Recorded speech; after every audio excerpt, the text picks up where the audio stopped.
Welcome back. Today let's talk about recoil. I want to talk about it in general and also answer some specific questions about recoil and how to manage it, how to mitigate it in some cases. My first recollection of the presence of recoil harks back to, I think, when I was going to the movies as a kid, and they would show the newsreel footage from campaigns in Europe during World War II in the years previous. And I remember the soldiers being buffeted by what appeared to be certainly the effects of the gun being fired. And the question in my mind kind of remained dormant for a number of years. I always wondered every now and then what it would be like, to fire one of these adult guns, and what is it like to experience that recoil? Does it hurt? Is it disturbing or anything like that? So I guess when I was about 11 years old, a family friend had just gotten done sighting in his Model 100 Winchester 308, and I'm pretty sure he was probably shooting 180 grain bullets.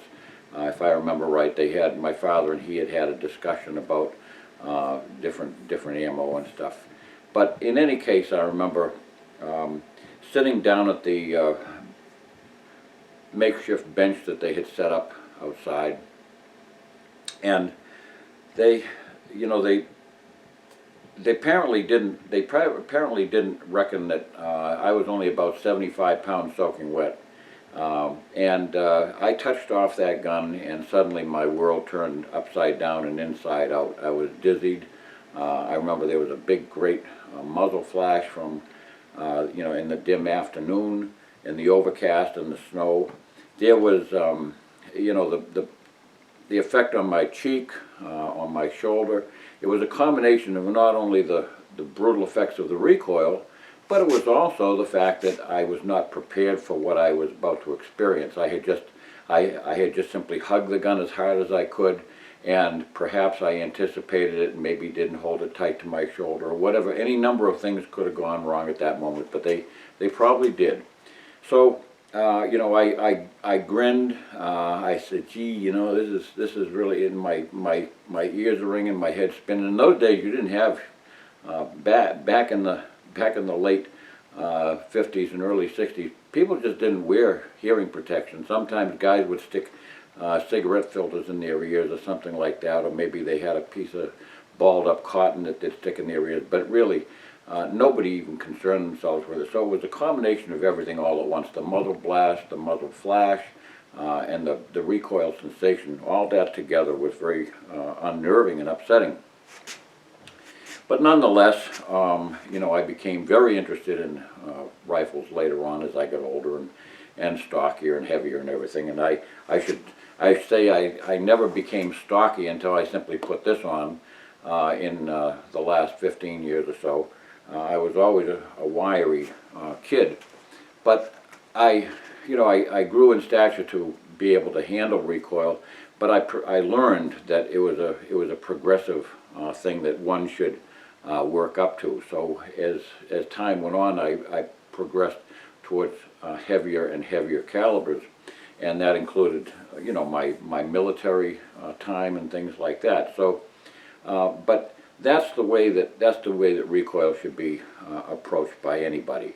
I had a response from a viewer very recently who wrote that he had once been a sporting goods salesperson selling rifles and handguns and things like that, and that he would attempt to guide people with regard to selecting the appropriate gun for the person who was going to be behind it and shooting it with regard to the recoil.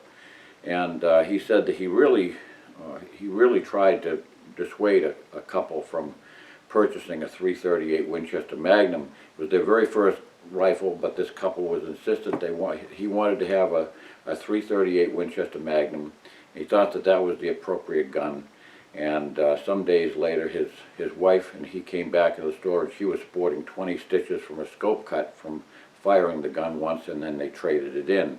This is insanity. People just simply don't understand a .338 Winchester Magnum is something which is extremely heavy-duty recoil, and I want to get past, please. I want to get past the glib commentaries. You know, I have shot everything. You know, I've shot the biggest stuff out there for the most part. I haven't shot everything out there, but I have shot some very heavy stuff. I understand what recoil is. It's not a macho thing. Please put that aside. Shooting is all about hitting the target. It's not about shooting the gun. It's about hitting the target. I know I like to have fun too, and it can be a hoot to shoot a .458, and it can be a hoot to shoot a .375 H&H Magnum and a .338 Winchester. Those are fine, but it's like a person who, I've said this before. If it can be a hoot if you're free to do it. What is freedom? Freedom is, first of all, being able to do it.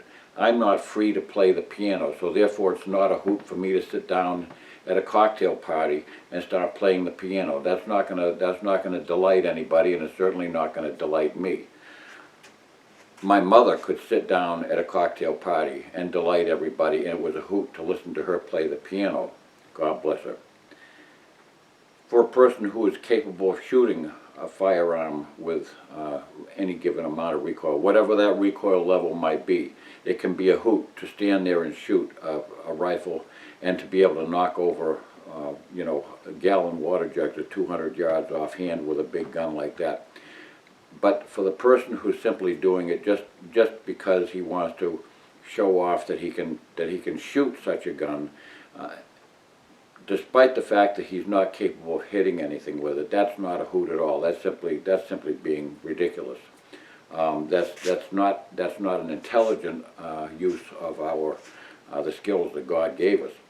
So, we should be practiced and proficient in everything that we do. That should be our goal. That should be the mainstay of our everything that we do is to be the best that we can be. And we have to understand the parameters that we are in. And if we are a beginning shooter, we shouldn't start out with heavy-duty firearms. It's just simply not. It's simply not something which is sensible.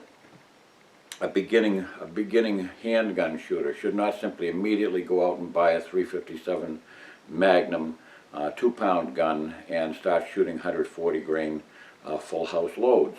That's not how a beginning shooter should start out. They should start out with a 2.5-pound 22 long rifle and learn to shoot first, and then progress from that point up to something a little bit heavier, perhaps target wad cutter 38s, and practice with that. That adds a little bit of recoil, and then move up to service grade 38s, and then practice with that until they become proficient, and then finally move up to the magnum loads in that gun. So, it's a progression. You basically walk before you can run, and that's the way life is. To try to pass that, to try to graduate from high school before even understanding what they teach in grammar school is nonsensical. It doesn't have there's no application and truth there. So,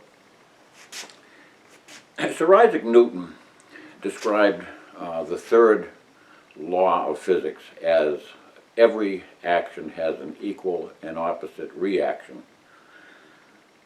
And that applies to equal in size, and in that equal in size, and in many cases, in the case of a bullet, it would be in diameter, and it would be in direction. So in other words, when a cartridge is fired, the force is linear. It goes in this direction here.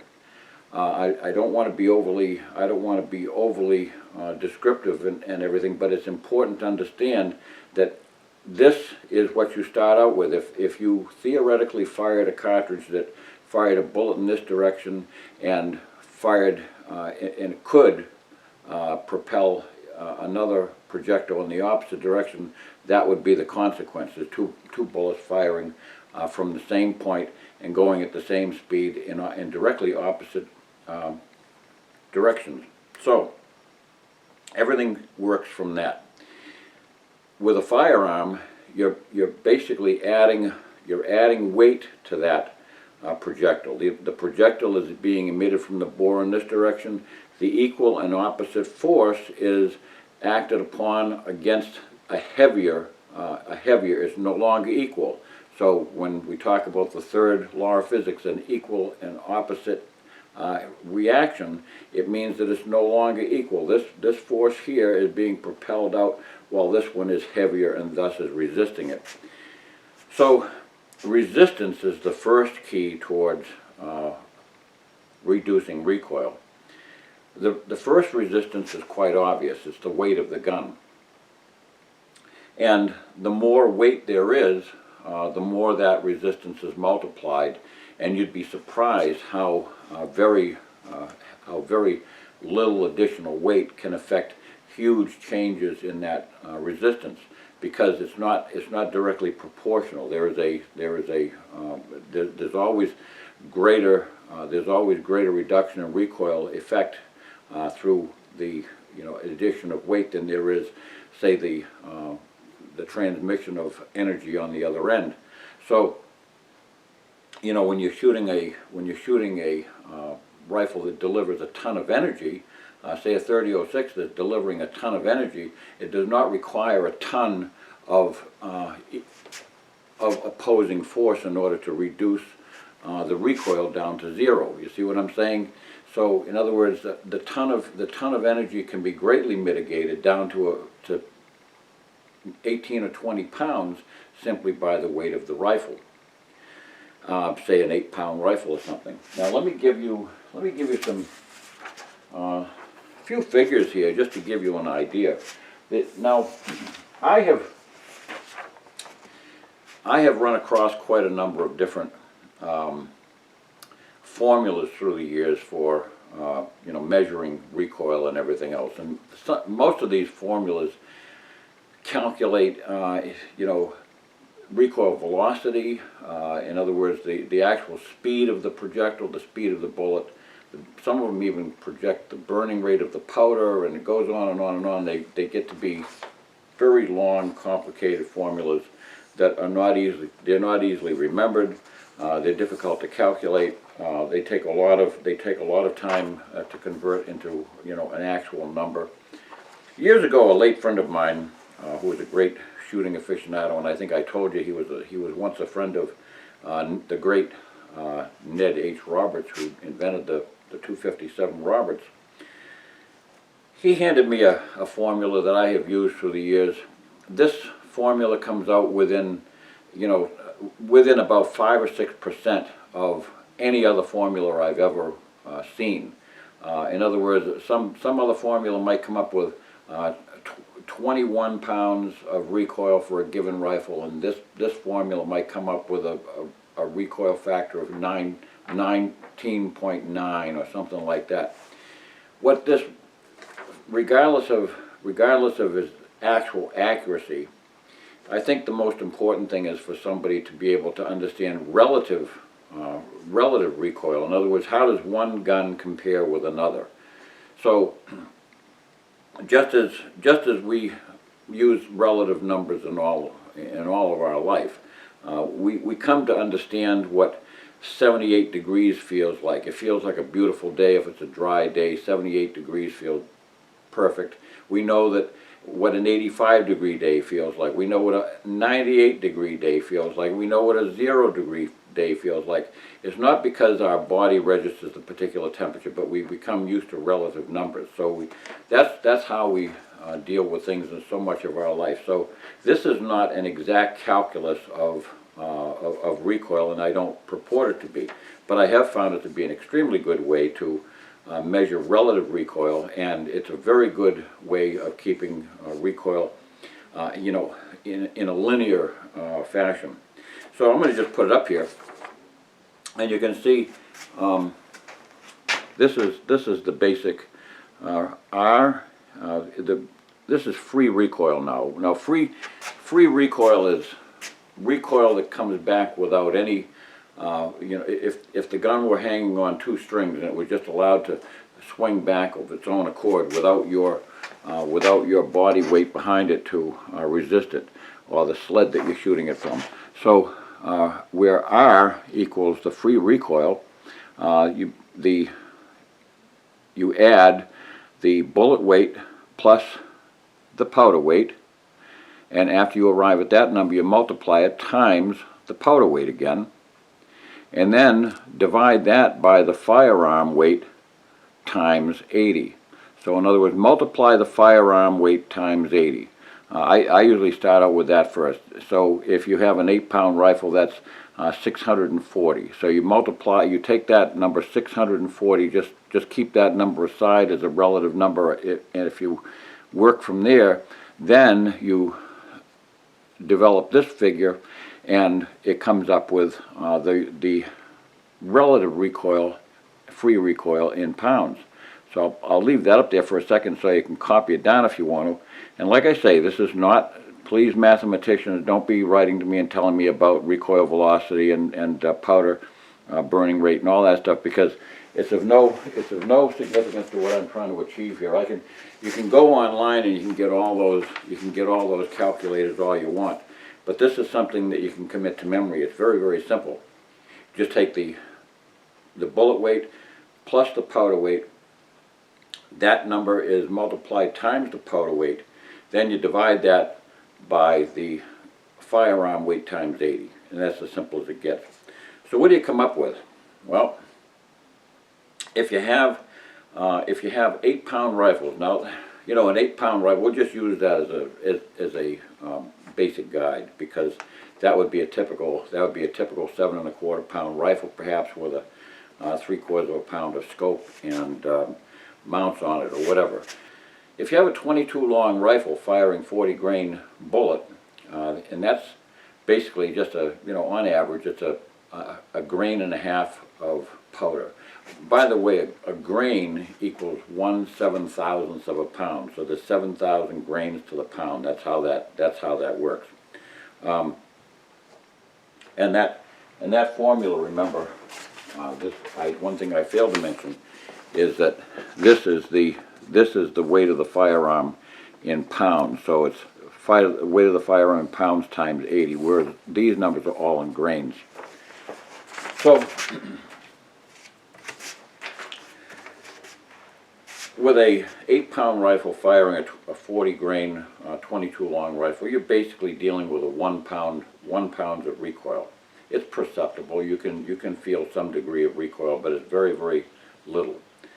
If you move up to a 223, this is a very familiar gun for many people. A 223 firing a 55 grain bullet with 26 grains of powder. Now that's a typical. One thing that you'll notice is that powder weight is a huge factor. If you want to reduce, if you're a hand loader and you want to reduce recoil in a gun, the first thing you should address is bullet weight, and then also powder weight, powder charge weight, because powder charge weight really drives the number up in a hurry. Sometimes you don't really want to change the bullet weight. A 140 grain bullet is the bullet to use in a 7mm 08, so you really don't want to be changing that bullet weight if you're shooting deer or a typical size game. So you're left with changing different powder weights, but you can work with charges that are like 39 grains, and you work with charges that are 51 grains. You've got to be, that's where you can make a big difference in the way recoil is transmitted. So that 223 with a 55 grain bullet and 26 grains of powder is at 3.3 pounds of recoil. So when you're firing your AR, and if that AR with a scope on it weighs 8 pounds, you're basically shooting 3 1/3 pounds of recoil energy, which is very, very, very, very low. And that was one of the reasons why the military went to that particular cartridge. That was one of the many reasons, was to not only reduce the amount of weight of ammo on the soldier's belt and to give him more firepower, but also it allowed him to be a more proficient shooter. Now, here's the same exact bullet weight, now being driven by a 22-250. So instead of driving a bullet at 3,200 or so feet per second, or maybe 2,800 feet per second out of an AR, we're now talking about a 22-250 that's driving it at 3,700 or so feet per second. So a 55 grain bullet with 36 grains of powder has gone from 3.3 pounds of recoil up to 5.1. You know, it's significantly more. We're getting close to 40% greater now. But still, you know, anybody who fires a 22-250 will tell you that it's still a very, very mild recoiling gun, and anybody can handle it. The 243 Winchester with an 85 grain bullet, that's perhaps not quite a deer load, but an 85 grain bullet is shooting a recoil of 7.1 foot-pounds of recoil, free recoil. Now you move up to a 257 Roberts with a 100 grain bullet, you're up to 10 pounds of recoil. These numbers that I'm going to give you, don't be marking them down, because these are all generated on the basis of some certain loads that I happen to know about and certain powders that work. So, you know, in any given situation it can skew up and down a pound and a half or 2 pounds on either side, depending on what the amount of powder is, or the particular powder you're using. Because even irrespective of the fact that certain powders burn at a different rate, it's the ejector, what's called the ejector, the accumulated weight that is bearing down that barrel, that's that force that has an equal and opposite force on the other side. So everything that's being shot out one side is the total weight of the ejector. Now the 260 Remington with a 120 grain bullet, I came out to about 9 pounds of recoil. Suddenly now we jump up with a 270 Winchester with a 130 grain bullet, and this is shooting a load which is very, very popular. It's been around for many, many years, using 48-31 powder. It's probably one of the most popular loads ever made for that gun. So we're jumping up with that load to 17.8 pounds of free recoil. Once again, I caution you, you know, you can go to any other site and you can type in the same numbers that I'm giving you, and you might come up with 15, or you might come up with 18 or something like that. But I'm giving you relative numbers working off the same formula, so that they basically, we're comparing apples to apples, and we're not working off of different formulas here. We're working simply off the same formula with all guns. Now, so we've got, with a 270, it's got 17 pounds of recoil. How does that compare, for instance, with the gun which spawned it, the 3006 Springfield case? Well, the 3006 Springfield case develops roughly 20 pounds of recoil with a 165 grain bullet. So you can see that 20 pounds of recoil, which is generally classified, for years the manufacturers classified that as the maximum tolerable level for most shooters. That's why guns of 3006 and in that ilk, you know, below 3006, all those guns, whether it's a 270 or, you know, whatever, a 308, all those guns came with, until recent years when they started putting rubber butt plates on everything, all those guns previously came with just plastic or steel butt plates on the gun. So, you know, up to 3006, you just got a plastic, a hard butt plate. Once you got into the Magnums, the 7mm Remington Magnum and things like that, then they started putting on a rubber butt plate, because their calculus was that it then exceeded the tolerable level as it stood with that design of firearms. So they assigned it a soft rubber butt plate to help mitigate the recoil effect, knowing what the physics are, that it does generate more recoil. Be careful of what you read. I've read some articles where so and so will claim that the 7mm Remington Magnum is just, you know, it's just a little bit more than the 3006 and things like that. Well, not necessarily. It can be significant to many people. The 160 grain bullet, which is less That's 160 grain versus 165 in the 30-06. 30-06 with a 165 grain bullet was shooting at 20.2, whereas the 7mm Remington Magnum with a 160 grain bullet is now 23 pounds of free recoil. So you've added 3 foot-pounds of free recoil to that gun. That's not a insignificant amount. At those levels, small increases become quite noticeable. There's a big difference in shooting with a 7mm Remington Magnum. There's a big difference between shooting 140 grain bullets up to 160 and then 175 grain bullets. Each of those additional bullet weights, though they may seem insignificant when you hold them side by side in your hand, they become quite meaningful on your shoulder. So if we go to cartridges that are very popular, what about the 7mm 08? The 7mm 08 with a 140 grain bullet, it's around about 12 foot-pounds of free recoil. That compares very favorably to say the 257 Roberts at 10 pounds, and the 308 is 16 pounds of free recoil.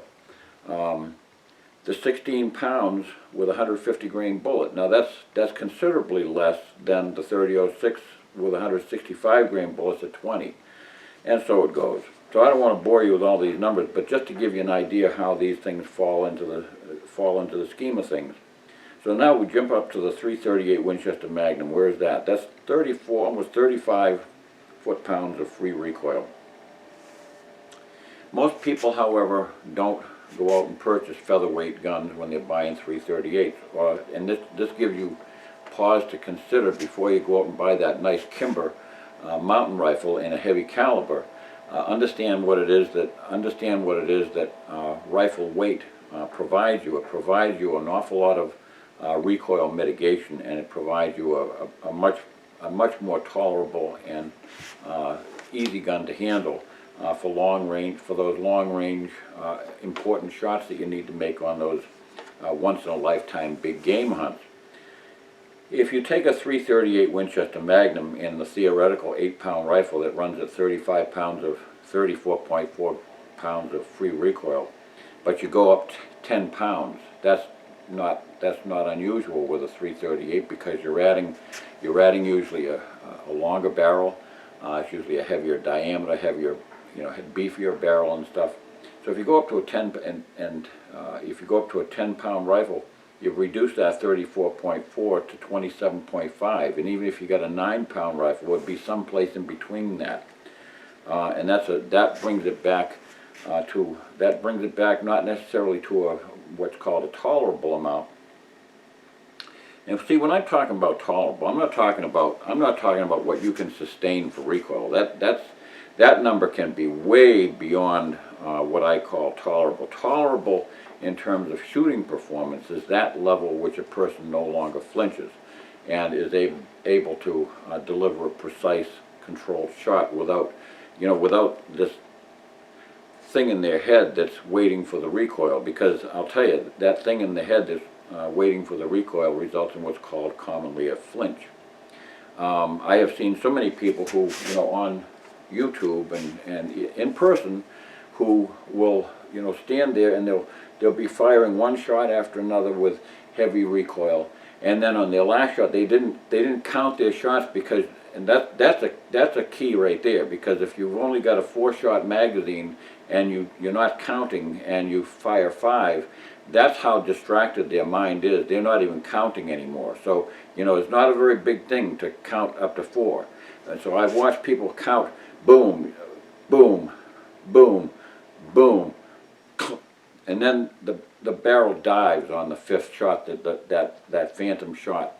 So for all that you hear, and for all the baloney that you get online about people handling heavy recoil, I know what people do with it. They usually waste a shot with it, and you can't kill game because you got a fancy head stamp that has a big number on it. You have to actually hit them with the bullet. That's the key. Some recoil is right off the charts, and it's it is easily manageable by a person who has worked his way up and has become what I would call simply a very experienced, and when I say experienced, I'm talking about a person who not necessarily you don't become experienced by just simply firing thousands of shots. You become experienced by firing a few shots better than the other guy who's just wasting them off one trigger pull after another.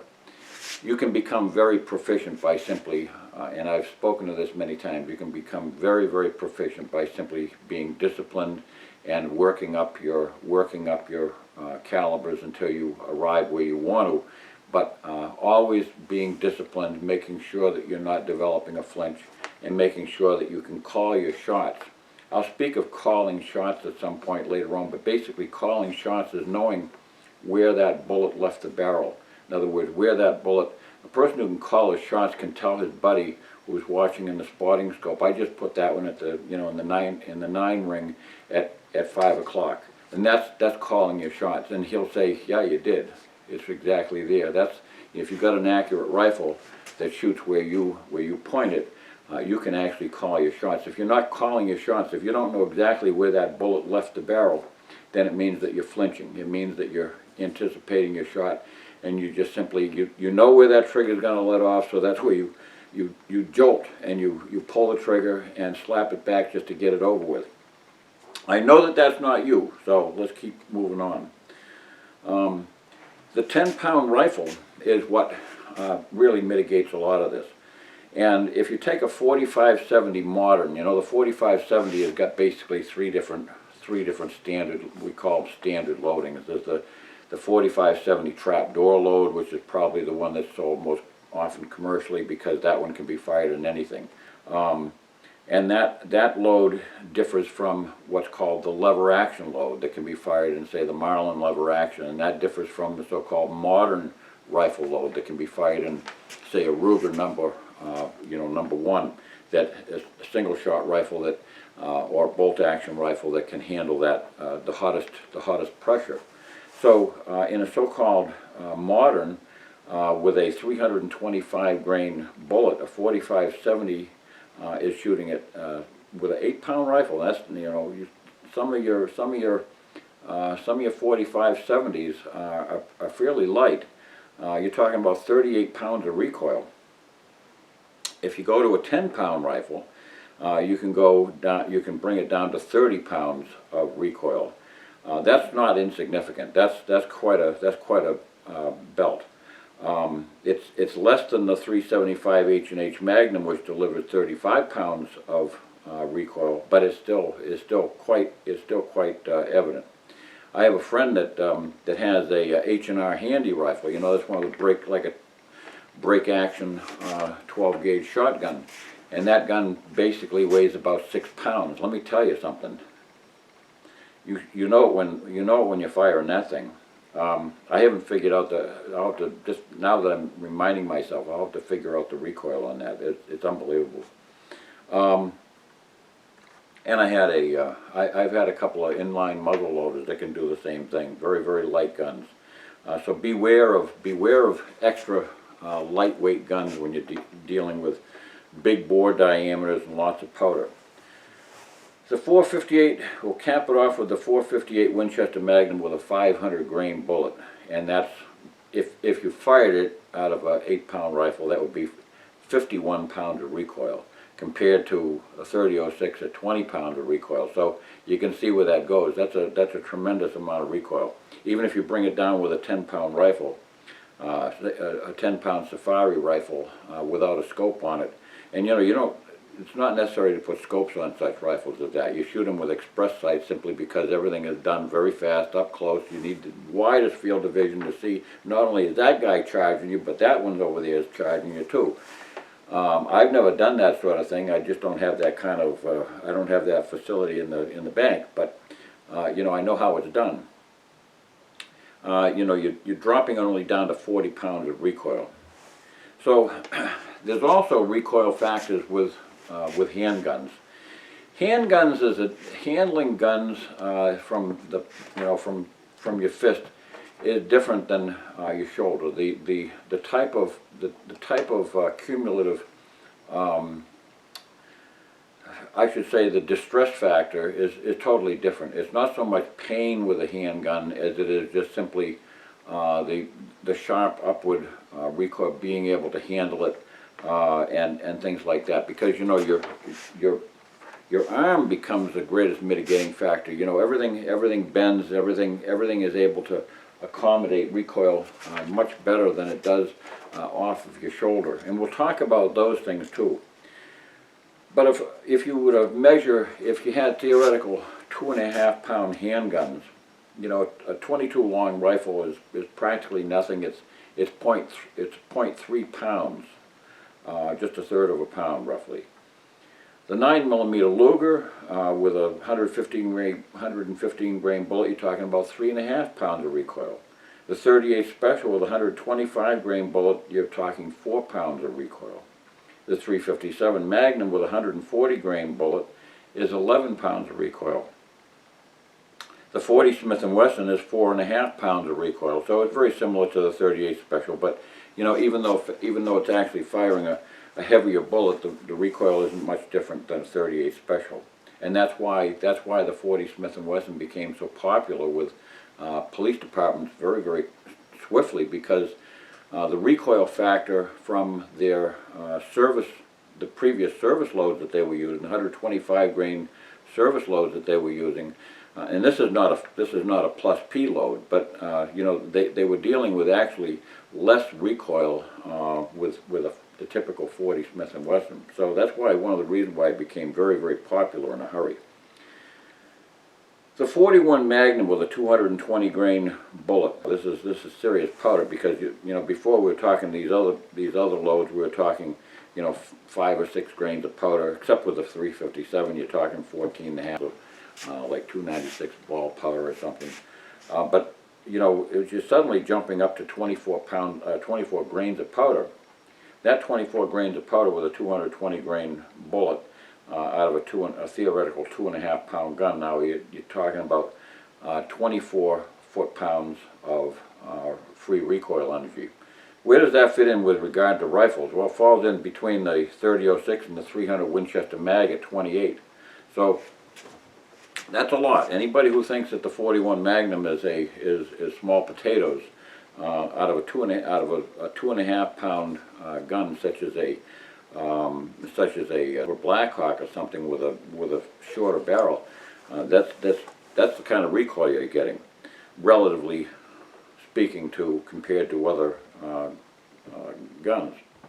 The 44 Magnum with a 240 grain bullet and 24 grains of powder is going from that 24 pounds of recoil up to 31.7, almost 32 pounds of recoil. Now, granted, a lot of people will shoot heavier guns than that, say the Red Hawks and things like that, which are heavier, and that would drop the recoil down from 31.7 down to 26.4 if it was a 3 pound handgun. So weight is the greatest. That's the greatest mitigator of all, is weight. So somebody out there is asking, well, what about the 500 Smith & Wesson with 350 grain bullets? Well, if that's your cup of tea, 43 grains of powder delivers 49 pounds of free recoil out of the gun. And I'm not gonna use comparative numbers, because this is out of a 4.3 pound gun. This is a gun which weighs basically a little over half of what an 8 pound rifle weighs. So you're talking 49, almost 50 pounds of free recoil out of that gun, and that was only from a 350 grain bullet. You can go up to 500 grain quantity bullets with that. If that were an 8 pound rifle, just as a comparison, if that were an 8 pound rifle, that'd be 26.5 pounds of recoil. That's almost a 300 Winchester Magnum. So it's big stuff. Now, what are the different ways besides weight that you can accommodate recoil? Well, one of the big things is the area that it acts upon. So in other words, the physical square footage or square inch of this butt plate. This is a 12 gauge shotgun, which has got some recoil.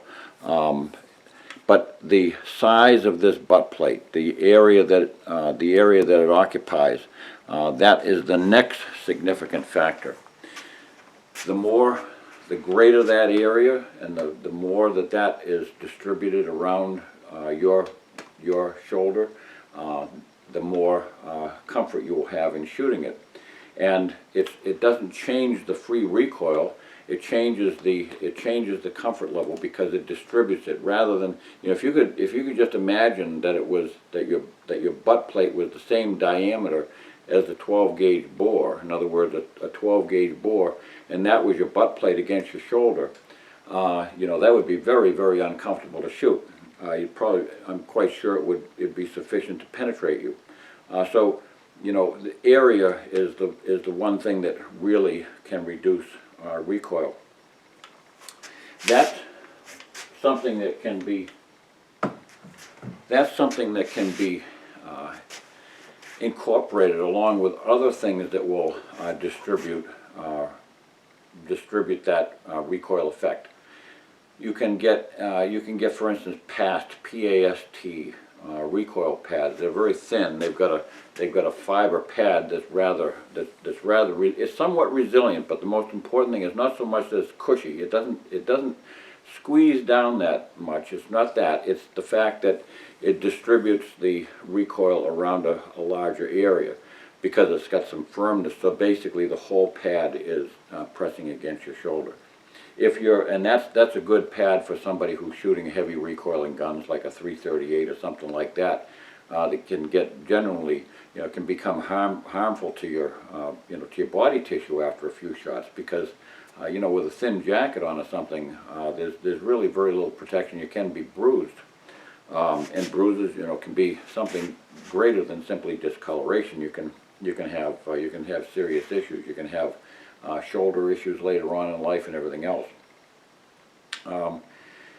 You can have rotor cuff tears. You know, all these things are important to try to mitigate as much as you can when you're dealing with excessive recoil.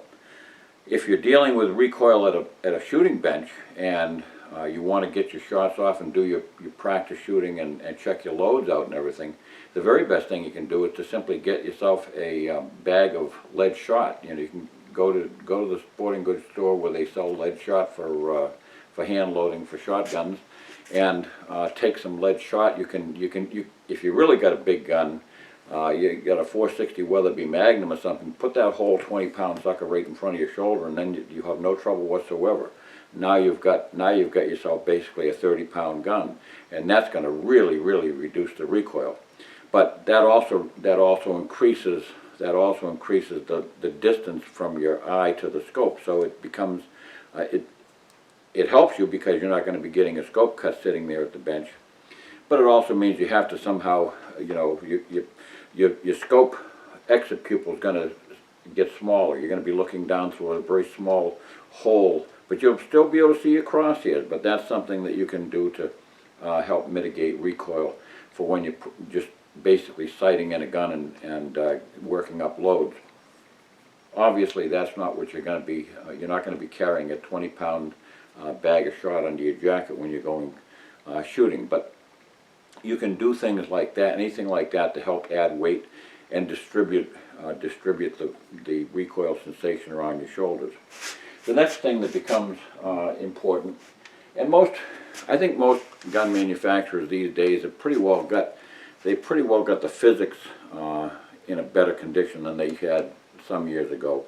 They pay more attention now to the drop at the comb. In other words, the drop from your eye, your visual plane, to the comb of the stock. Now, this is a shotgun, and it's got a, you know, shotguns have a specific drop at comb and drop at heel, so that it positions your eye with regard to the bead because you point a shotgun. And with a rifle now, they're recognizing that rifles are most accurately fired if a person can accurately point it. So pointing and aiming become incorporated into the shooting of a rifle, not just the aiming of a rifle. linearly. The more linear this plane is in relation to this plane, in other words, in relation to the, actually I should say, in relation to the plane of the bore, the actual center of the bore line, the more that this plane here is in line with the bore of the gun, the more direct the recoil will be back to your shoulder. That is typically, generally preferable to having too much recoil come back against your face, because if that plane is too divergent, if one is unnecessarily lower than the bore, if your cheek is unnecessarily lower than the bore, and you're craning your head up, that gun's going to come back more, and it's going to slap you in the cheek, and it's going to have a lot more muzzle flip, meaning that you have a slower return second shots and things like this. But there is there's a cutoff point. You have to have enough drop in the comb so that your eye can see above the bore line, so that you can see the sighting plane. So you can never have a directly linear relationship there. Monte Carlo stocks were popular during the 60s and 70s because they reversed the incline. Instead of the incline going away from the gun, it actually went upward, and that meant that as the gun recoiled, this plane here, the cheek piece, actually came away from the cheek. The problem is it adds weight to the gun. It makes cleaning miniguns very, very difficult, if not impossible, with the stock on, and it changes the eye position in relation to the scope in such a way that it didn't work out for everybody. It worked out for some people, but depending on your own body style and your own body conformation, it didn't necessarily work out. So a lot of companies have abandoned that particular methodology of controlling recoil. But that was one of the popular ways years ago, was to move the recoil away from your face by basically the gun came away from your face. It worked, and it didn't always work. There are some important things that have been tried over the years to help mitigate recoil, which are inserted into the buttstock or into the gun itself. For instance, people have simply added weight to the gun. They have taken in the fore end of the gun underneath the barrel. They have inletted channels, and they have applied lead and then glass bedded over it. They have added lead weights or shot to the buttstock itself simply by pouring a small amount, or maybe wrapping it up in just duct tape and putting it in the hole in the buttstock. Any of those things can work. One thing I should mention is that they should stay put, because you don't want to have something shifting around and having a different weight sensation in a rifle. And not only that, but changing its position can affect the gun's accuracy, the actual response of the rifle to the propulsion of the projectile. So you really want to make sure that you don't do anything that influences the accuracy of the gun adversely. There are different devices that have been devised over the years that are spring-loaded and filled with mercury and all that other stuff that help lengthen the curvature of that linear response to recoil, to help broaden the recoil. If you were to compare a typical auto rifle to a bolt-action rifle firing the same cartridge, you'll find that the auto typically has a much softer felt recoil. The actual recoil response has got to be the same on the bolt, but it's the time that recoil is distributed over that helps mitigate the felt effect. So, about 1100 Remington shotguns became extremely popular immediately after they came out, because that helped to spread the timeline of the recoil over a greater period. So most auto-loading shotguns and most auto-loading rifles are by themselves. They tend to be more comfortable to shoot, especially with heavier calibers. There are things that you can do simply with the load. You know, for those who are interested in letting a youngster learn to shoot a rifle, don't even take the youngsters who say 9 or 10 years old and hand them a 243 with a factory load. You know, you can get reduced loads even in such cartridges as that, which will bring down the recoil level to a very significant amount. So that makes them shooting a lot more tolerable, and gives a youngster a easier chance to catch up with the sensation and to become acclimated to it. And then you can you know, you don't just simply say, well, you got to have that, otherwise you're not going to be able to shoot a deer. Well, so what? It's more important that over his lifetime he'd be able to shoot many more deer than the one he might shoot that season. Get him going, or get her going with a gun that is something that is easily tolerable, that he or she is not worrying about the next time the trigger comes back. That's how you develop good marksmanship, and that's the person who's going to have a better, literally a better shot later in life. And the same goes for anybody who's watching this. You know, if you have developed a flinch, that's a psychological demon that you have to address that before you keep on firing. You just can't keep on firing that 500 Smith & Wesson handgun and expect that your flinch is going to go away. It's just not going to happen that way. You can't deal with that demon while you're wrestling with him. You've got to basically get back. You've got to go back to basics. Start out with a 22. Go all the way back to basics, all the way back to the very first lesson. Start out with a 22 and start getting very used to feeling just the sensation of the gun going off without any recoil, and then gradually work yourself up. And if you're dealing with rifles, the same exact thing. Go right back to the 22 and keep on working up progressively until you get back up to the caliber that you think that you want to use.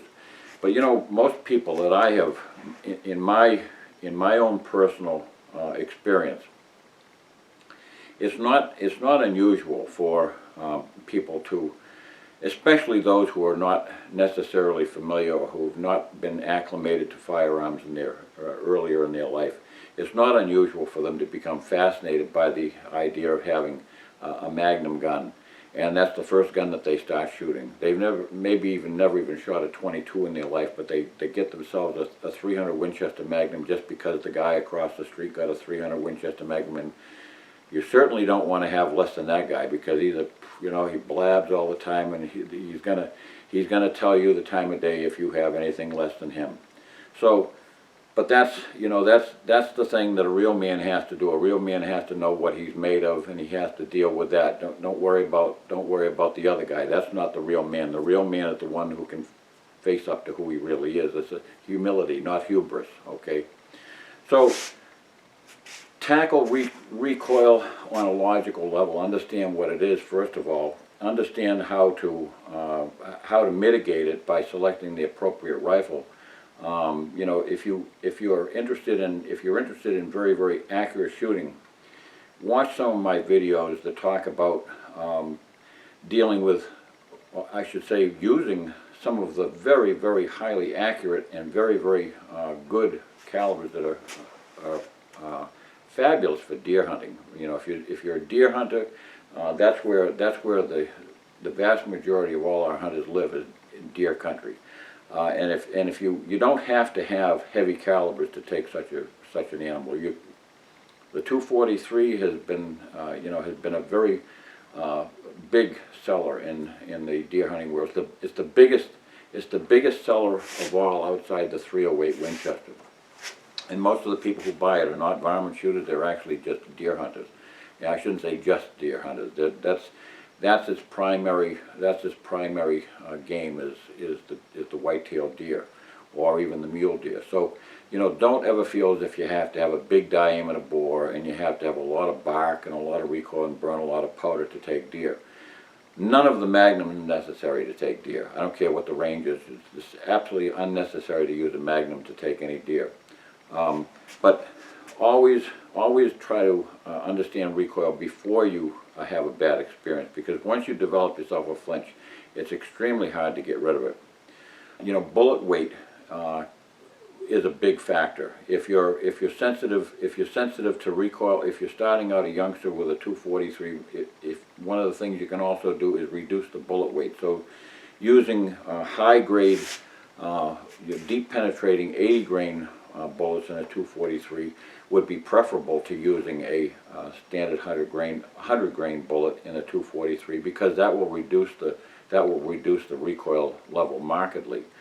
The same thing with the larger bores. You know, if you're shooting 180 grain 30-06 and you're going deer hunting, you really don't need that kind of medicine.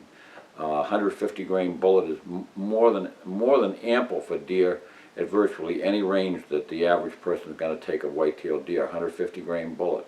165 grain bullet is not much difference. A little bit more recoil, but every time you go up in bullet weight, you generally go up in recoil. Although there is, if you're a hand loader, sometimes that's not always true, because you can sometimes go to a different powder, reduce the powder charge, and sometimes you can come up with a slightly better effect. I didn't speak of a certain type of recoil effect that people experience with different cartridges. If you're shooting a high velocity rifle with high recoil energy, it's a different felt recoil than shooting a low velocity rifle with the same recoil energy, because the speed, the velocity of the recoil is different. The projectile going forward at 3,200 feet per second, say, or 3,600 feet per second, is going to be quite different than the projectile leaving the barrel at 16 or 18 or 1,900 feet per second. So it's the felt recoil in that case becomes with a gun which has a slower muzzle velocity, that can oftentimes be perceived as a more of a heavy push versus a hard stab. So it's a different type of, that's somewhat the same as you have with an auto versus a bolt action rifle. So remember that bolt action rifles and pump rifles, any gun which has a rigid bolt will have a greater recoil effect on the shoulder, or I should say a more uncomfortable effect than a bolt which is, say, gas operated, which spreads the recoil over a period of time, because some of that recoil is transmitted back to the bolt with the gases that are propelling the bullet forward. And that finally brings us up to muzzle brakes and that sort of thing. Muzzle brakes are both good and bad. My own personal feeling about muzzle brakes is I'd rather not have one on a gun.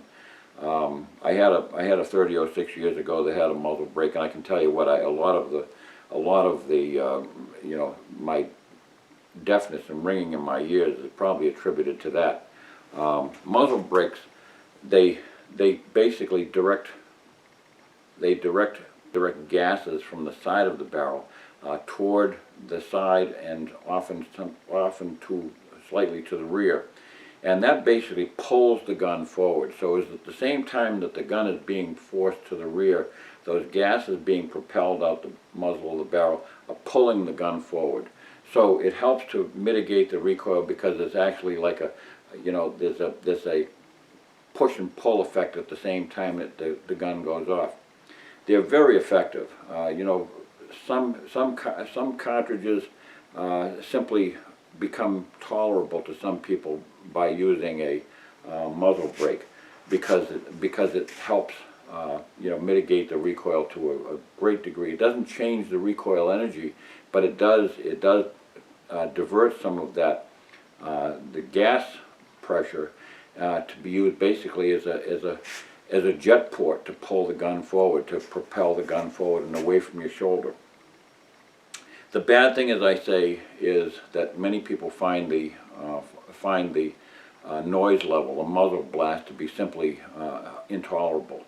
I've never had a gun that I felt needed that for myself. In other words, none of my hunting rifles, including, you know, a .338 Winchester Magnum, a .375 H&H Magnum, .458, none of those guns ever required, for me, a muzzle brake. I just as soon deal with the recoil than to deal with a muzzle blast. Muzzle blast, the sound can very frequently add to the, just as I say when I was a kid, you know, that whole effect of the flash of the gun, the concussive noise, and all those things when I didn't have hearing protection on. That adds to the discomfort level, and that can be as meaningful or more meaningful to the whole sensibilities as the actual pushing effect, the recoil effect on the shoulder, or on the hand if you're firing a handgun. So yes, they're effective, but they can be very, very loud. Some ranges simply will not allow anybody to stand on the line with anybody else beside them with a muzzle brake, and some shooters simply won't tolerate having anybody beside them with a muzzle brake, simply because they direct virtually all the blast right into that person's, right into his face. It's very, very unnerving for anybody who's standing anywhere near a gun with a muzzle brake when it goes off. So they work, but keep in mind the liabilities. So, and certain muzzle brakes can be, now certain guns are being fitted with muzzle brakes that are detachable so that they can be used when you want to use them, and they can be removed and the thread replaced with a cap when you don't want to use them. However, now that also brings up the other problem of changing the barrel's conformation, changes the harmonics, changes the bullet flight trajectory, changes everything. So you just can't sight in with a gun with a muzzle brake and then decide to go out shooting and decide, you know, without the muzzle brake, or vice versa. It doesn't work that way because you're not going to be hitting the same place on the paper. I hope I've pretty much covered everything. The most important thing of all is that you understand that you know, you don't want to deal with any more recoil than you have to. Don't assign yourself unreasonable amounts of recoil without understanding what it means, and you know, unnecessarily.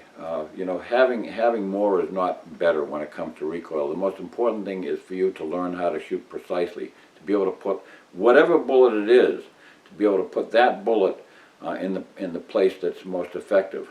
The person who's shooting 180 grain .30-06 and driving that bullet through lung tissue is far better off than the person who's shooting a .338 Winchester Magnum, who's shooting below the lung tissue, below and into the ground because he simply flinched. You know, it's all about hitting your intended target. You want to be able to hit the intended target, and the only way you can do that is to become an expert shot. You cannot become an expert shot and be a flincher at the same time. It's absolutely impossible. You have to learn to become an expert shot without a flinch. When that gun goes off, the gun has got to be able to sit idle and still at the instant that trigger is pulled back.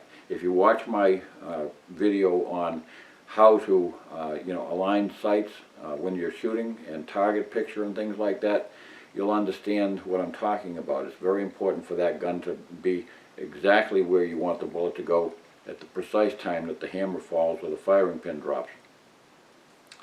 So that's it, and God bless.